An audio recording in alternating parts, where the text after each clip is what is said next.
যে যদি আগামীকাল বাংলাদেশে ইলেকশন হয় এনসিপি কত শতাংশ ভোট পাবে? 15 বছর কেউ ভোট মানে এফেক্টিভলি কেউ ভোট দিতে পারে নাই, সুতরাং এবার প্রায় 35% ভোটার, 35% ভোটার নতুন ভাবে ভোট দিবেন। আপনি প্রফেসিতে বিশ্বাস করেন না, বাট জরিপে তো আপনি বিশ্বাস করেন।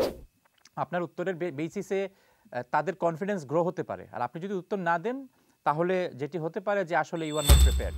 আপনাকে প্রথমেই একটি প্রশ্ন জিজ্ঞেস করতে চাই। আমরা গত কয়েকদিন, এই আমি জুলাই সনদে আসবো, গত কয়েকদিন ধরে আমরা দেখতে পাচ্ছিলাম বাংলাদেশের রাজনৈতিক অঙ্গনে যদি নির্বাচন হয় কে কত শতাংশ ভোট পাবেন, এবং কিছু কিছু জরিপে দেখা যাচ্ছে যে হয়তো এনসিপি 2, 3, 4%, 5%, কোনো কোনো জরিপে এর থেকেও বেশি, আবার কোনো কোনো জরিপে দেখা যাচ্ছে বিএনপি, এনসিপি, জামাত ইসলামী প্রায় কাছাকাছি ভোট পাবে। আপনার কাছে প্রথমে জিজ্ঞেস করতে চাই যে যদি আগামীকাল বাংলাদেশে ইলেকশন হয় এনসিপি কত শতাংশ ভোট পাবে?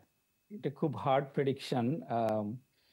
আমি প্রফেসির বিজনেসে নাই, সুতরাং আমার আনসার ঠিক হবে না। তবে আমি মনে করি যে এনসিপি আশাতীতভাবে ভালো করবেন। এখানে দুই একটা ফ্যাক্টর আপনাকে এবং আমাকে স্মরণ রাখতে হবে। একটা হচ্ছে যে দেখেন, সবগুলো জরিপে কনসিস্টেন্টলি দেখা গেছে যে প্রায় 50 মানুষ, মানে 50% বেশি মানুষ এখনো আনডিসাইডেড। দে ডোন্ট মানে নো যে কাকে ভোট দিবেন তারা। সুতরাং আগামী কয়েক মাসে আমরা কি রাজনীতি করছি, অন্যান্য দল কি কি রাজনীতি করছে, বিএনপি, জামাত কিংবা অন্যান্যরা, সেটার উপরে অনেকাংশে নির্ভর করবে যে আসলে কে কত শতাংশ ভোট ইভেনচুয়ালি পায়।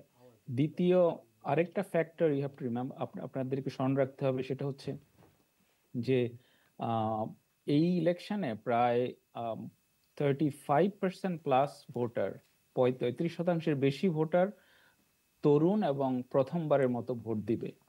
গত 15 বছর কেউ ভোট মানে এফেক্টিভলি কেউ ভোট দিতে পারে নাই, সুতরাং এবার প্রায় 35% ভোটার, 35% ভোটার নতুন ভাবে ভোট দিবেন। আপনি প্রফেসিতে বিশ্বাস করেন না, বাট জরিপে তো আপনি বিশ্বাস করেন।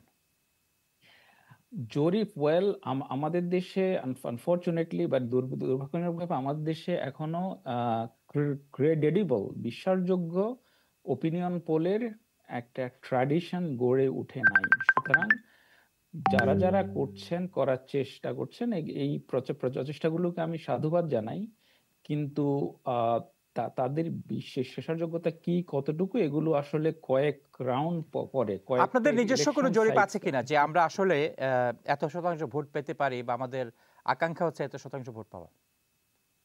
আমাদের নিজস্ব এখনো কোনো জরিপ নেই, বাট আমরাও আমরা আমাদের পর্যায়ে বিভিন্নভাবে আমরা খোঁজ খবর নিচ্ছি। আমার মনে হয় আগামী ইলেকশনটা সবার জন্য, আমাদের সবার জন্য একটা বড় সারপ্রাইজ হতে পারে। সেটি কত শতাংশ হতে পারে আমি জানতে চাই। যে এখানে আমাদের অনেক দর্শক দেখছেন, আপনার উত্তরের বেসিসে তাদের কনফিডেন্স গ্রো হতে পারে, আর আপনি যদি উত্তর না দেন তাহলে যেটি হতে পারে যে আসলে ইউ আর নট প্রিপেয়ার্ড। আপনারা এখনো প্রস্তুত না ইলেকশনের জন্য। সেই না, এই সেই বাস্তবতা পর্যবেক্ষণের এবং সেই বাস্তবতা স্বীকার করার এখনো যথেষ্ট অভিজ্ঞতা আপনাদের নেই। এটিও কিন্তু প্রতিফলিত হতে পারে যদি এই প্রেডিকশনটুকু আপনারা করতে না পারেন যে ইয়েস আমরা 20 থেকে 25%, 5 থেকে 10% বা 35 থেকে 40% ভোট পেতে পারি। এই ধরনের একটি যদি এক্সপেকটেশন না থাকে, আপনি কিভাবে মানুষকে ইন্সপায়ার করবেন?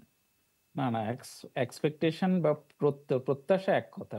প্রত্যাশা তো আমরা 50%, 40%, 35% ভোট পাবো, কিন্তু দ্যাটস ইট, দিস ইজ এটাই আমি জানতে চেয়েছিলাম, এবং আপনাদের এটাই আমি জানতে চেয়েছিলাম। বিএনপি কিংবা জামাত কিংবা আমি তাও এই বিষয়টি আমি জানতে চেয়েছিলাম, এবং আপনাদের একজন সিনিয়র নেতা জনাব পাটোয়ারি তিনি বলেছেন যে এনসিপি 150টির আসনে তারা বিজয়ী হয়ে সরকার গঠন করবে।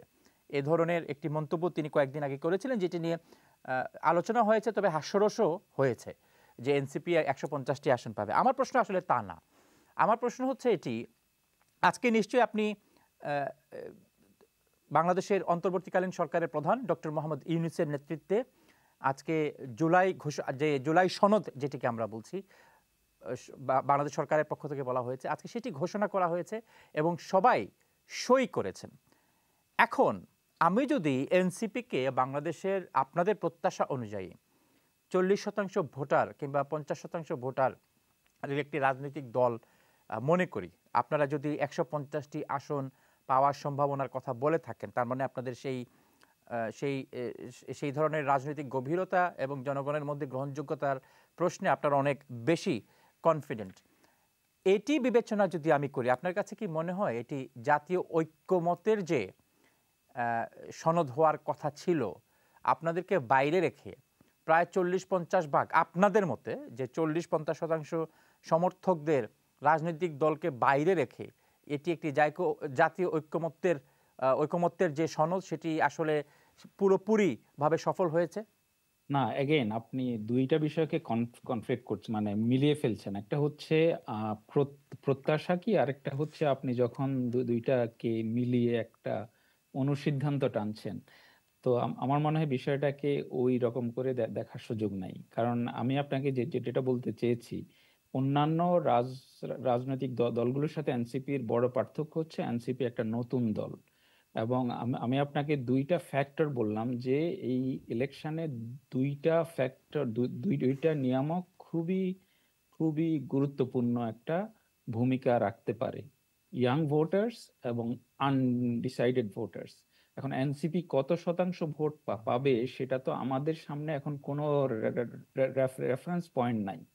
আমি যা যা বলবো সেটা আমার উইশ লিস্ট, কিন্তু বিএনপি কিংবা জামাতের সামনে একটা রেফারেন্স পয়েন্ট আছে যে তারা 2008-এ কত পার্সেন্ট ভোট পেয়েছে, 2018-তে কত পেয়েছে, কিংবা এর আগে কত পেয়েছে। সুতরাং একটা আকাঙ্ক্ষাকে দিয়ে আপনি বর্তমান বাস্তবতাকে, যেটা আমাদের সামনে এখন লটস অফ আননোন আর কি, যেটা আমরা এখনো জানি না যে আমরা কি জানি না, অথবা আমরা জানি যে কি জানি না। যেমন ধরেন, আমরা জানি যে ইলেকশনটা হবে, কিন্তু ইলেকশনের বিহেভিয়ার, এনসিপি কয় পার্সেন্ট, কত শতাংশ ভোট পাবে, এই বিষয়গুলো সম্পূর্ণ নির্ভর করবে আসলে পোস্ট অফ অনেকগুলো বিষয়ের উপর। সুতরাং এনসিপি জুলাই গণ অভ্যুত্থানের একটা আহ শীর্ষস্থানীয় দল, জুলাই গণ অভ্যুত্থানের মধ্য দিয়ে গড়ে ওঠা রাস্তার সংগ্রামের দল। এটার এটার চেয়ে বড় লেজিটিমেসি বাংলাদেশের ইতিহাসে আর কোন দলের এই মুহূর্তে আজ আছে কিনা আমি জানি না।